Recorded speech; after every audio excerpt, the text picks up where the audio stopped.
잠시 뒤 오후 2시부터 민주당이 현 정권을 규탄하는 대규모 장외 집회를 엽니다.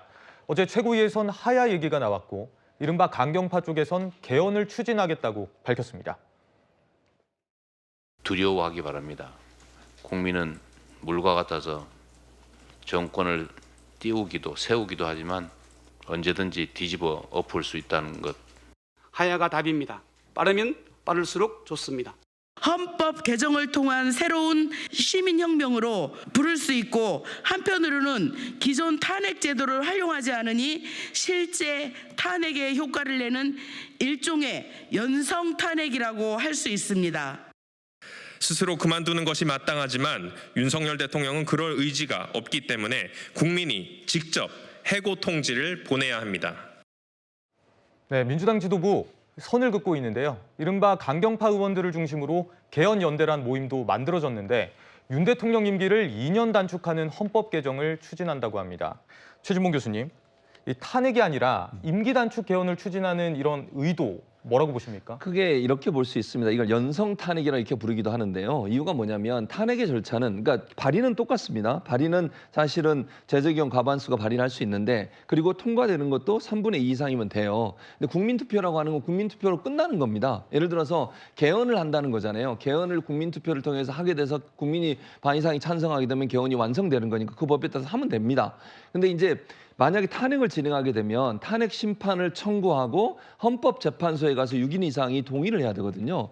근데 지금 헌법재판소가 윤석열 대통령 들어와 재판관들이 많이 바뀌었습니다. 장담을 못 해요. 그러니까 법률적 문제를 따지는 헌법재판소에서 만약의 경우에 뭐 그런 일이 일어날 수도 있는 거 아니겠어요? 국회에서는 탄핵안이 발의가 돼서 통과가 됐다 하더라도 헌법재판소에서 만약 이걸 받아들이지 않게 되면 탄핵이 불발이 되는 거니까 그런 후폭풍이 상당히 크게 올 수 있습니다. 그래서 아마도 국민투표라고 하는 건 국민들의 여론을 보면 실제 지금의 윤석열 정부는 지지율로만 보면 심지어 탄핵 상태라고 저는 생각해요. 그렇기 때문에 자신감이 훨씬 붙는 거죠. 그래서 국민투표라고 하는 방법을 통해서 국민이 임기를 단축시켜서 지금 2년 정도 임기를 단축시키자는 주장이거든요. 그래서 좀 해임을 빨리 하도록 하는 방안, 그리고 대선을 치르는 방안을 추진하겠다는 건데, 조금 더 제가 이제 종합해서 말씀드리면 조금 더 쉽게 접근할 수 있는 방법이고, 물론 뭐 여당이 반대를 많이 하겠지만요. 그런 방법을 통해서 하는 것이 여러 어려움을 겪는 탄핵, 또 탄핵에 대한 지난번 한번 탄핵이 있었기 때문에 국민들의 거부감이 좀 있지 않겠습니까? 예. 이런 거부감을 넘어서서 연성 탄핵의 형태로 이런 이제 국민 투표를 통한 개헌을 추진하자, 이렇게 주장을 하고 있는 겁니다. 네. 국민의힘은 아까 말씀 주셨듯이 박근혜 전 대통령 탄핵 트라우마 부분이 있다 보니까 여당 의원들이 탄핵에 찬성할 일은 없을 거다, 이런 관측들도 나오고 있는 상황입니다. 홍 전 의원님. 네. 이 상대적으로 탄핵보다는 좀 개헌이 좀 여당 의원들을 설득하는데 좀 부담이 적을 거다, 이런 해석들도 나오던데 어떻게 보십니까?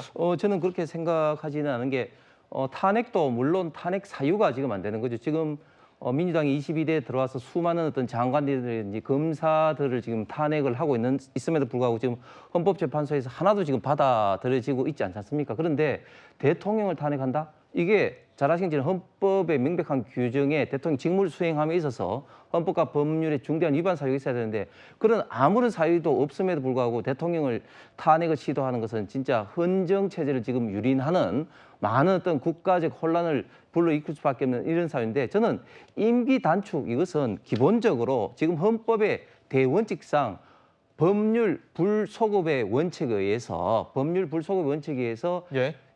기존에 있는 현직 대통령을 임기를 단축할 수가 없습니다. 그리고 다음번에 예를 들면은 그 중임제를 통해서, 개헌을 통해서 대통령의 어떤 임기를 단축하는 것은 모르겠지만, 현재 있는 대통령에 대해서 임기 단축을 하고자 하는 이런 어떤 시도는 지금 헌법을 명백하게 위반되는 어떤 그런 것인데, 저는 민주당에서도 법적인 어떤 전문가들이 있기 때문에 이게 불가능하다는 걸 알고 있음에도 불구하고 이렇게 밀어붙이는 것은 우회 탄핵을 위해서 지금 현재 민주당이 이렇게 지금 군불대기를 지금 하고 있고 본격적인 탄핵의 어떤 열차를 지금 준비시키고 있다고 생각합니다. 다음 주 월요일에 있을 내년 예산안 국회 시정연설이 있습니다. 윤 대통령 대신 한덕수 국무총리가 나간다는 이야기가 있는데, 김수민 평론가님, 11년 만에 국무총리가 대독하는 그런 모습을 볼 수 있을까요?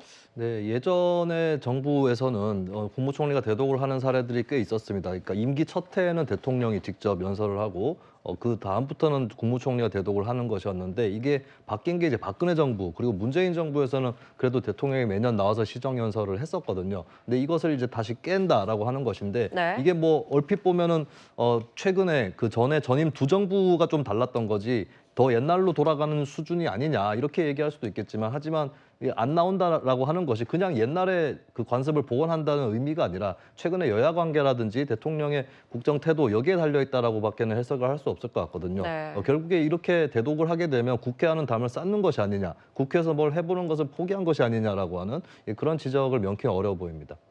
네. 여기서 최진봉 교수 또 홍석준 전 의원과는 인사 나누고요. 저희는 지금까지 윤석열 대통령 녹취록과 관련한 파장 알아봤습니다.